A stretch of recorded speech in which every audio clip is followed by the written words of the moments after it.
नमस्कार, आप देख रहे हैं स्पोर्ट्स चैट। मैं हूं शशांक सिंह और हम बात करने जा रहे हैं भारत और न्यूजीलैंड के बीच खेले गए दूसरे T20I मुकाबले की, जो लखनऊ के एकाना क्रिकेट स्टेडियम में खेला गया। और भारत ने बमुश्किल गिरते पड़ते लुढ़कते हुए मुकाबला जो है वो जीत लिया भैया। एक गेंद बाकी रहते हुए 100 रनों का चेज था कुल मिलाकर। 6 विकेट से मैच तो जीत लिया, लेकिन अब भगवान ही जानता है कैसे जीता है। तो इसके बाद सवाल बहुत बड़ा सा है और वो ये है कि इस मैच से भारत ने क्या खोया क्या पाया। क्योंकि क्या सवाल जो है वो पहले आप वो सुन लीजिए, क्योंकि सबसे पहले तो ये कि क्या इस तरीके की पिचेस भारत को मिलने जा रही है या इस तरीके की पिचेस पे भारत को मैच खेलना है, नंबर एक सवाल। क्योंकि रांची की पिच भी देखें, यहां की भी पिच देखें, तो यहां की पिच तो और ज्यादा जो है वो इतनी स्पिनर फ्रेंडली थी। और स्पिनर फ्रेंडली ट्रैक पर अगर भारत का ये हाल है तो मैं आपको एक चीज बता देता हूं मेरे दोस्त, वेस्ट इंडीज में जब भारत जाएगा वर्ल्ड कप खेलने 2024 में, तो वहां पर कुछ इसी तरीके की स्लगिश पिच होती है। लेकिन ये T20 का ट्रैक तो नहीं कहा जाएगा और इस तरीके की पिचेस मैं एक्सपेक्ट नहीं कर रहा हूं कि वेस्ट इंडीज में भी होंगी। लेकिन 2007 का अगर विश्व कप आपको याद है तो आपको ये याद होगा कि 2007 में भी इसी तरीके की पिचेस थी, इतनी नहीं लेकिन इसी तरीके की थोड़ी सी स्लोइश पिच थी वेस्ट इंडीज में, जहां पर बांग्लादेश के स्पिनर्स के आगे हम धराशायी हो गए थे, श्रीलंकाई स्पिनर्स के आगे हम धराशायी हो गए थे। तो ये वही कुछ कमोबेश हाल अभी भी नजर आ रहा है। ये क्या कुछ राहुल द्रविड़ कनेक्शन है? एनीवे द पॉइंट इज कि इस तरीके की पिच से हमने क्या पाया क्या खोया ये हमें नहीं समझ में आ रहा है। क्योंकि क्या ऐसी पिचेस पर ही T20 क्रिकेट खेला जाने वाला है? मुझे नहीं लगता। नंबर दो सवाल यह है कि आपने दो पेसर्स रखे, अब दो पेसर्स को आपने ओवर दिए अंत में यानी कि अंतिम 18वां 19वां 20वां ओवर ये आपके पेसर्स ने डाला।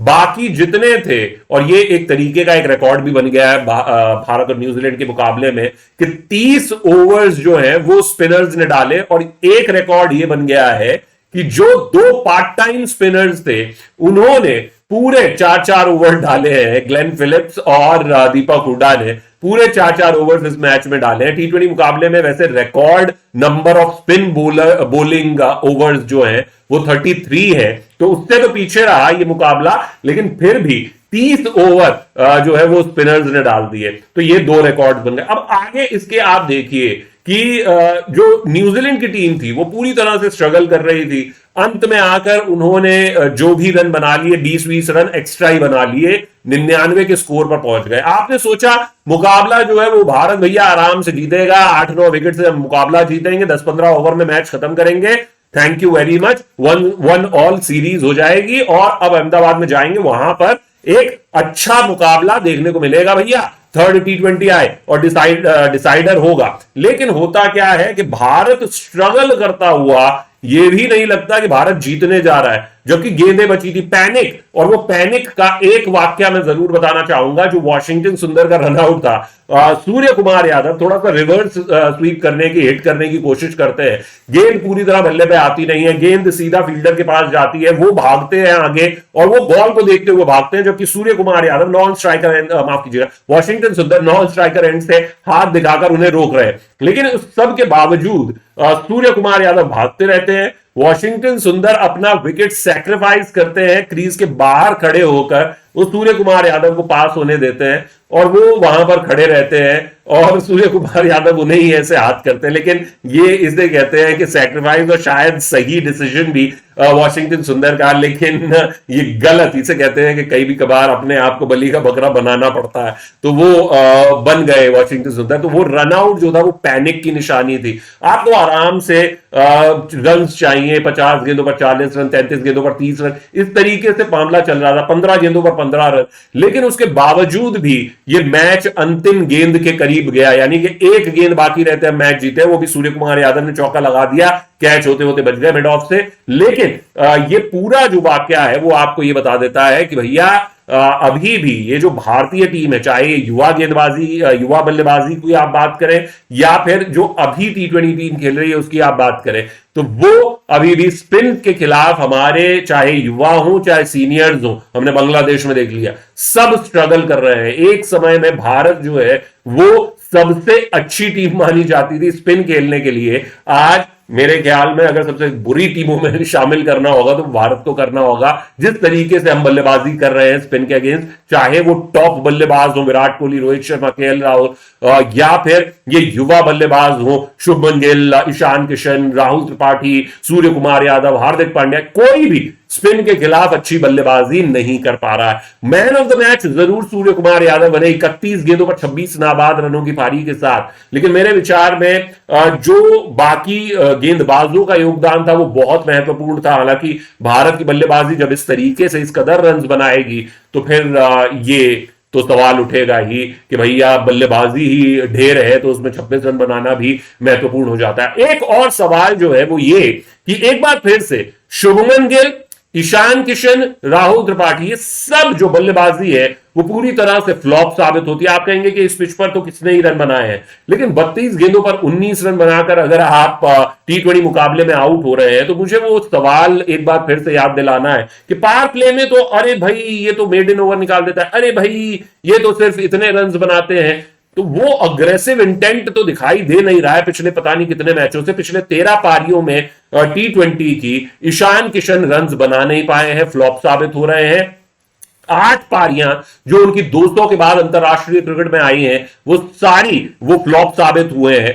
ऐसे में मेरा ये कहना है कि आखिर आप क्या कहेंगे, और ये जो आंकड़े हैं ये आप देख लीजिए, ये आज के मैच का जो है वो ब्यौरा है, और इस ब्यौरे को अगर आप देखेंगे तो आपको साफ तौर पर यह समझ में आ जाएगा कि चाहे न्यूजीलैंड की टीम ने महज 99 रन बोर्ड पर लगाए, लेकिन भारत को नाको चने चबवा दिए वो 100 रन बनाने के लिए। ये पूरी टीम जो है वो धराशायी हो गई थी एक बार फिर से। बच गए, यूं कहें कि बाल बाल बच गए तो गलत नहीं होगा।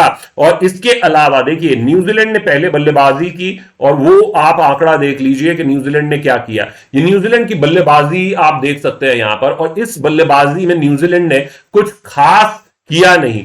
सारे जो बल्लेबाज हैं वो स्ट्रगल करते हुए नजर आए। अंत में कप्तान मिचेल सैंटनर ने 19 रनों की जो पारी खेली अंत में आकर, उसकी बदौलत वो 20 रन जो एक्स्ट्रा मैं कह रहा हूं बाद में वो बने, और स्कोर जो है वो 99 पहुंच गया, वरना ये स्कोर 80-85 तक ही रहना था। अब ये 99 तक पहुंचा दिया इन्होंने किसी तरीके से। लेकिन उसके बाद जो इंडिया की बॉलिंग है वो आप देख लीजिए इस पारी में किस तरीके से रही। अब यहां पर मैं आपको बता दूं कि 17 ओवर खत्म हो गए थे, तब तक अर्शदीप सिंह और शिवम मावी इनको ओवर्स नहीं दिए थे।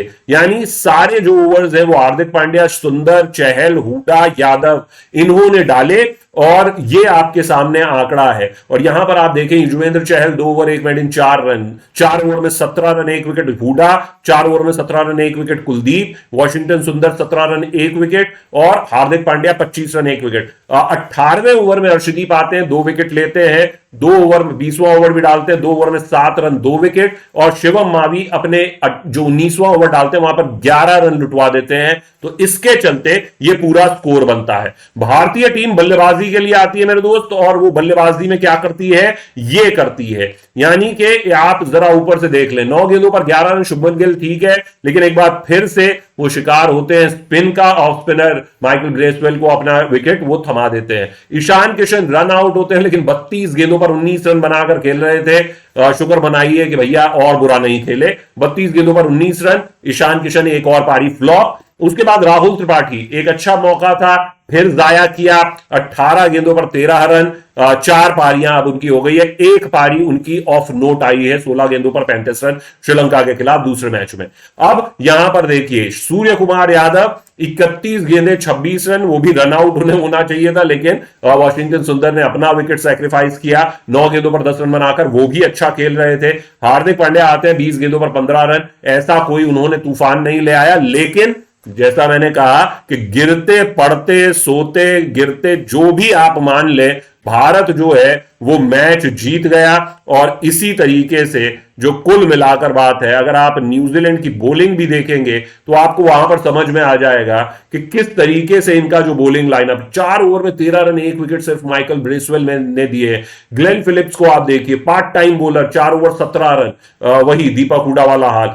सोढी ने 24 रन देकर 1 विकेट, चैपमैन को भी 1 ओवर डलवा दिया, 1 ओवर फर्ग्यूसन, और टिकनर जो अंतिम ओवर में डालने आए वहां पर इन्होंने भी सेम स्ट्रैटेजी अपनाई जो भारत ने अपनाई, लेकिन यहां पर ये जो टीम है वो थोड़ी सी पीछे रह गई, पीछे छूट गई। और ऐसे में एक बड़ा सवाल जो उठता है वो मेरे दोस्त ये उठता है कि क्या भारत ने एक सही फैसला लिया इस मैच में उमरान मलिक को ड्रॉप करके? तो हां, वो फैसला तो सही साबित हुआ। जिस तरीके की पिच थी, अगर आप चौथा पांचवां स्पिनर भी कोई डाल सकते थे तो वो भी इस पिच पर डाल दीजिए। लेकिन क्या ये पूरी तरह से एक T20 के लिए, T20I के लिए एक रेडी पिच थी? मैं नहीं मानता। मेरे विचार में ये पिच T20 अंतरराष्ट्रीय मैच के लिए बिल्कुल भी नहीं थी।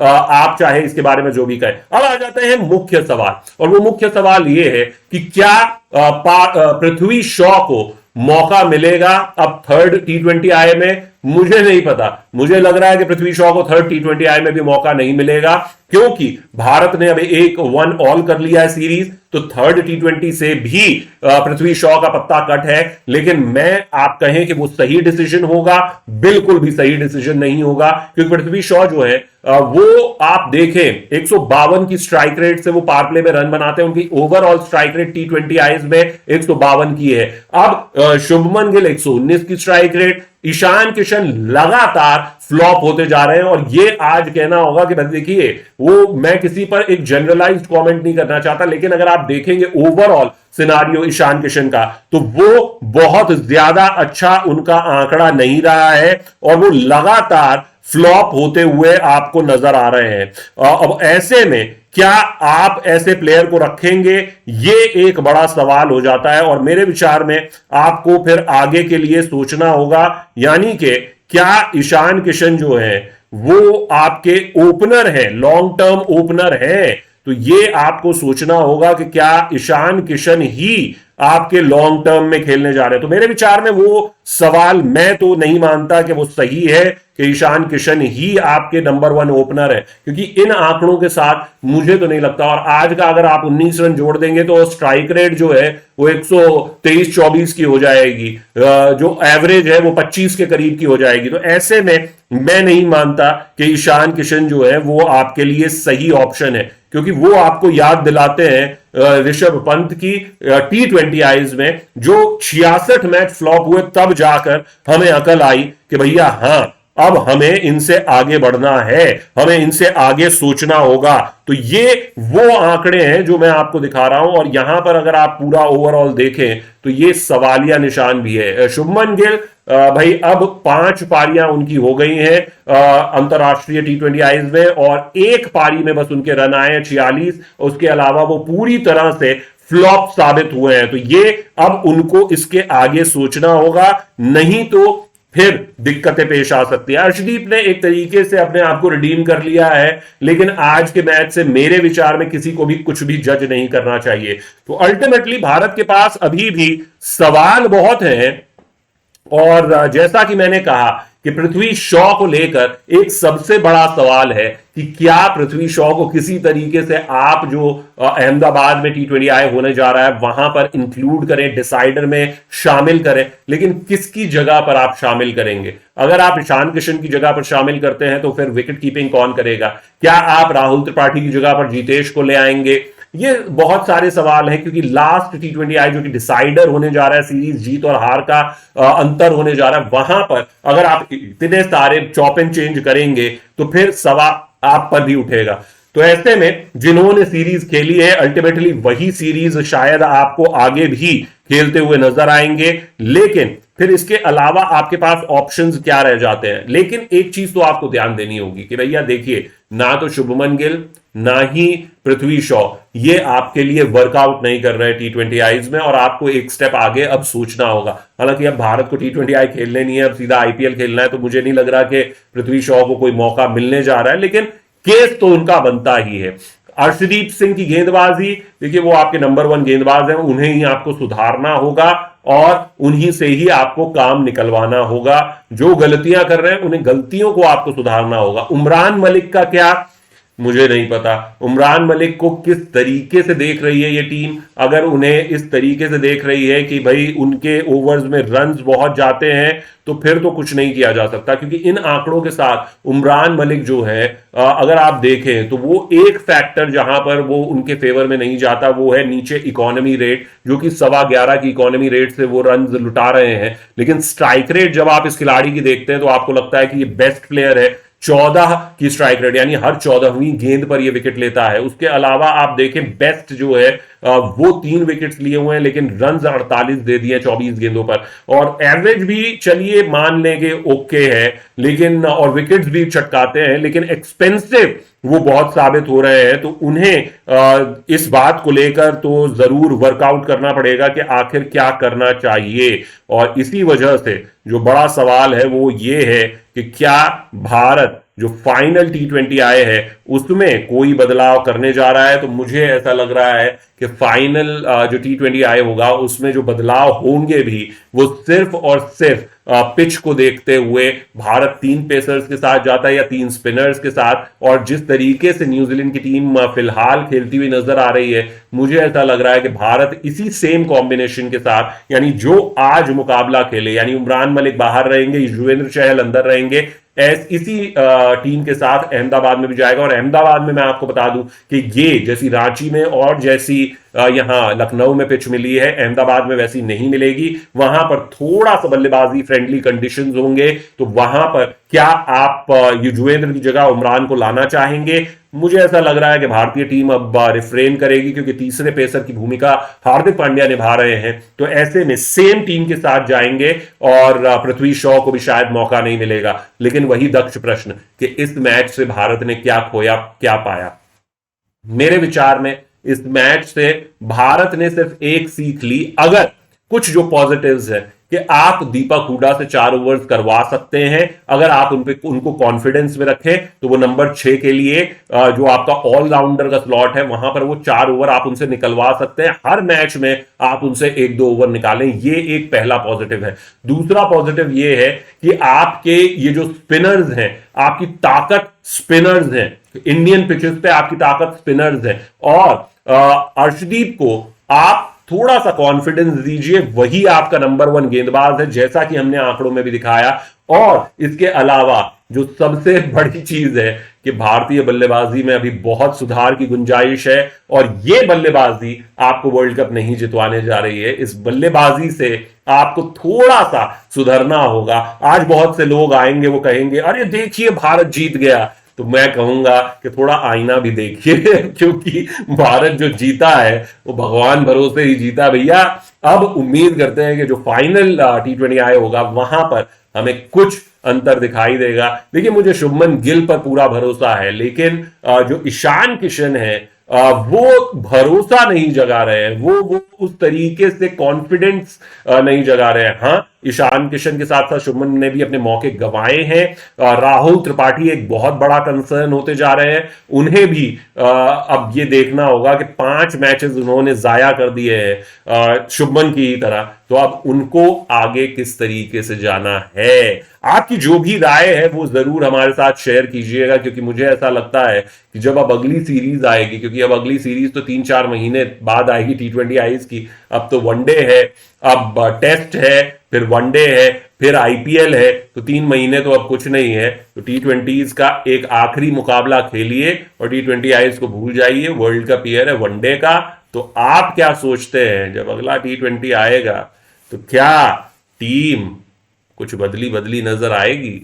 सोचिए इसके बारे में और हमारे को कमेंट में अपनी राय भी बताइए कि और किस टॉपिक को आप समझते हैं कि वो इस मैच से एक अहम बात थी जिस पर हमें फोकस करना चाहिए, और हम आपके सभी सवालों का जवाब देंगे। उम्मीद है कि आपको ये शो पसंद आया होगा। आप देख रहे हैं स्पोर्ट्स चैट में, हूं शशांक सिंह। नमस्कार।